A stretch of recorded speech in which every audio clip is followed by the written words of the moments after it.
부산 낙동강 하구는 문화재 보호구역이자 철새 도래지입니다. 우리가 지켜야 할 곳이지요. 그런데 얼마 전 여섯 천연기념물인 겨울철새 큰고니떼가 레저용 보트와 어선에 쫓기나는 장면이 포착됐다 하네요. 근데 이게 한두 번이 아니랍니다. 그래서 급기야 환경단체가 직접 감시단을 꾸려 활동을 시작했다는데요. 직접 이야기 들어볼게요. 네, 습지와 새들의 친구 박중록 운영위원장님 전화로 만나보겠습니다. 안녕하십니까? 반갑습니다. 예, 운영위원장님 반갑습니다. 조금 전에 아침에 말씀처럼 천연기념물 큰 고니떼가 어선, 레저보트에 쫓기는 장면이 목격되고 있다고 하던데 상황을 조금 더 구체적으로 설명해 주신다면요? 예, 낙동강 하구는 동양 최대의 철새 도래지로 1966년에 천연기념물로 지정해서 우리 국민들이 60년 가까이 보호해온 한국을 대표하는 세계적 자연유산입니다. 네. 그리고 이 낙동강 하구를 대표하는 철새가 백조라는 이름으로 우리한테 친숙한 큰곤인데 네. 그 큰곤이 백조대를 향해서 11월 25일에는 한 어선이 돌진을 했고 26일에는 레저용 보트가 그리고 30일에는 윈드스핑을 하는 사람이 백조를 모두 쫓았고 그리고 어제도 어선하고 레저용 보트가 네. 백조들의 서식지를 교란하는 일이 있었습니다. 네. 이렇게 문제의 어선이 고의로 큰고니에게 접근했다고 판단한 근거는 무엇입니까? 그건 영상을 보시면 바로 알 수 있습니다. 예. 문제의 선박이 네. 큰고니를 향해서 돌진하는 모습이 영상에 고스란히 담겨 있습니다. 그리고 이 선박은 큰고니들을 모두 쫓은 뒤에 잠시 머물고 그리고는 남쪽으로 유유 이동을 하고 있습니다. 네. 이 철새 도래 기간에는 수상 레저 활동이 원칙적으로 금지되어 있는 걸로 알고 있습니다. 그런데 버젓이 이루어지는 경우가 많다고 하더라고요. 일상적으로 레저 활동이 벌어지고 있는 겁니까? 예, 그렇습니다. 낙동강 하구는 특히 겨울 철새 도래지로 중요한 역할을 합니다. 그래서 11월에서 3월까지는 레저 활동은 물론이고 심지어 우리 잘 알고 있는 대제대교라든지 영궁대교 이 공사도 다 중단되어 있습니다. 예. 그렇지만 레저용 선박이라든지 윈드스핑 이런 게 지금도 일상적으로 일어나고 있습니다. 네. 이런 레저 활동이나 어선 접근이 큰고니나 다른 철새에게 어떤 생태적 피해를 줍니까?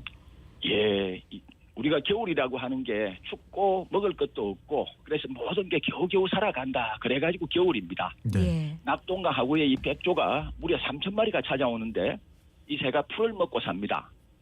그래서 낙동강 하구 갯벌은 여름에 다른 갯벌하고 달리 풀이 자랍니다.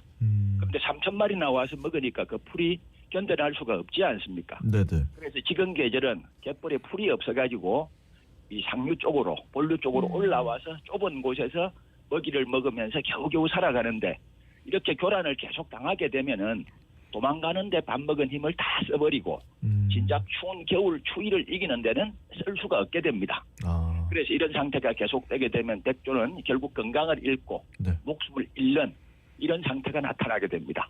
실제로 이 겨울을 나면서 올해 태어난 새끼 백조들은 절반 정도가 목숨을 잃습니다.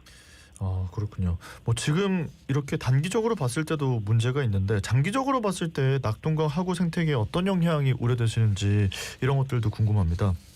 예, 이런 교란이 계속되게 되면 새들이 이길 수가 없지 않습니까? 네. 그래서 결국은 그 서식지를 포기합니다.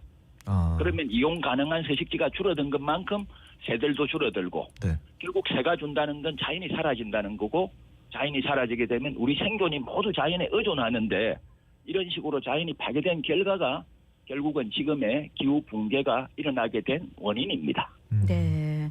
어선이 철새를 쫓거나 레저 활동을 하는 것 모두 불법적인 행위인데 이런 일이 왜 버젓이 이루어지고 있다고 보십니까? 예, 안타까운 게 우리 부산시의 모리에 그리고 관리 부재 이 책임이 큽니다. 제가 처음에는 관리하는 부서가 있겠지 그러면서 전화를 했습니다. 네.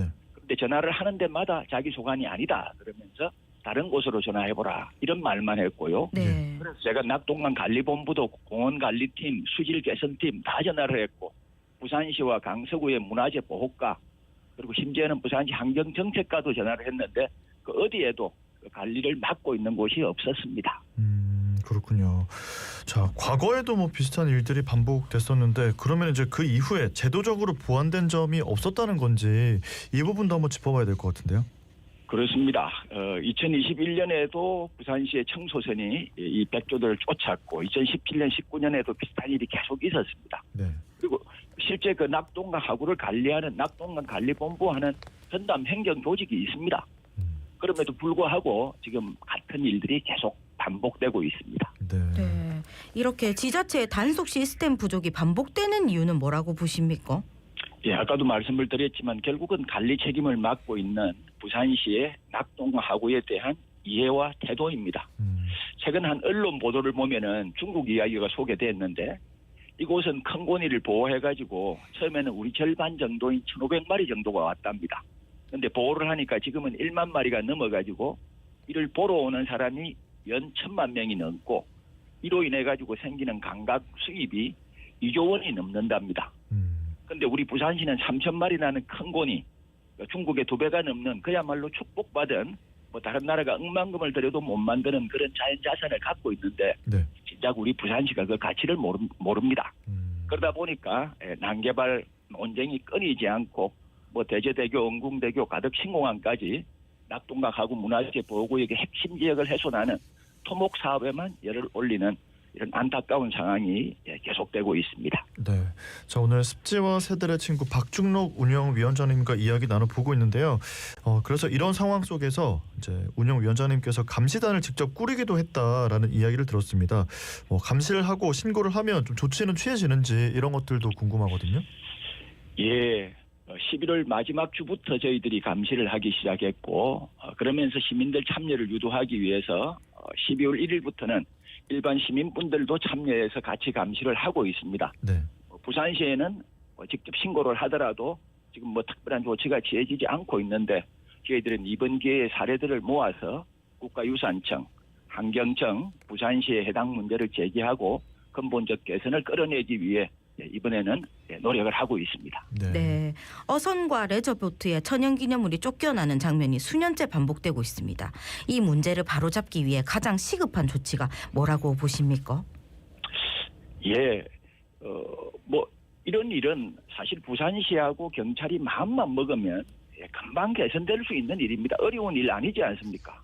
우리 낙동강하구 전체에 CCTV 다 설치돼 있고 낙동강 관리본부에만 수십 명 공무원이 우리 월급을 받으면서 일하고 있습니다.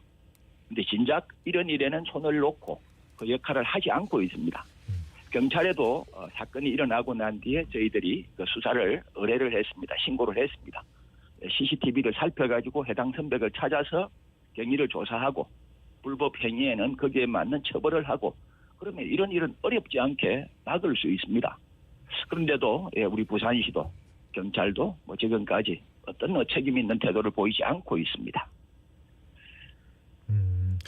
자, 이렇게 이야기를 쭉 들어봤는데 시민분들의 관심이 좀 필요하겠다라는 생각이 들었습니다. 끝으로 하시고 싶은 말씀이 있다면요? 예, 낙동강하구를 지키자, 자연을 지키자, 자연도 사람도 함께 살아야 된다. 이런 말씀을 하면은 우리 부산시도 또 아직도 많은 시민분들이 야, 사람이 먼저지 제가 먼저냐. 사람 사는 게 중요하지. 이런 말씀들을 여전히 많은 분들이 하십니다. 근데 중요한 건 자연이 파괴되면 뭐 결국 사람도 살 수 없는 거 아닙니까? 우리가 마시는 물이라든지 먹는 음식, 숨쉬는 공기 이게 다 자연에서 옵니다. 근데 그 자연을 우리가 마구잡이로 대했기 때문에 지금 일어난 일이 기후 붕괴고 이 기후 붕괴로 인해 가지고 과연 우리 아이들의 미래가 있는지 이걸 걱정하는 이런 상태까지 이르렀습니다.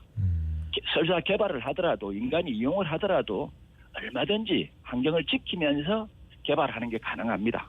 환경적으로 이 훼손 건강한 이런 것들은 지키면서 지속 가능한 사회를 만들어가는 게 가능한데 안타깝게도 우리 사회가 여전히 난개발 사회에 머물러 가지고 있습니다. 그래서 꼭 마지막 드리고 싶은 말씀이 우리 아이들에게 물려줄 가장 소중한 유산은 기후위기 없는 건강한 자연입니다. 이번 일을 계기로 해서 기성세대들이 함께 각성하는 이런 작은 계기가 되었으면 좋겠습니다. 네, 오늘 말씀은 여기까지 듣겠습니다. 고맙습니다. 고맙습니다. 고맙습니다. 네, 지금까지 습지와 새들의 친구 박중록 운영위원장님과 이야기 나눴습니다.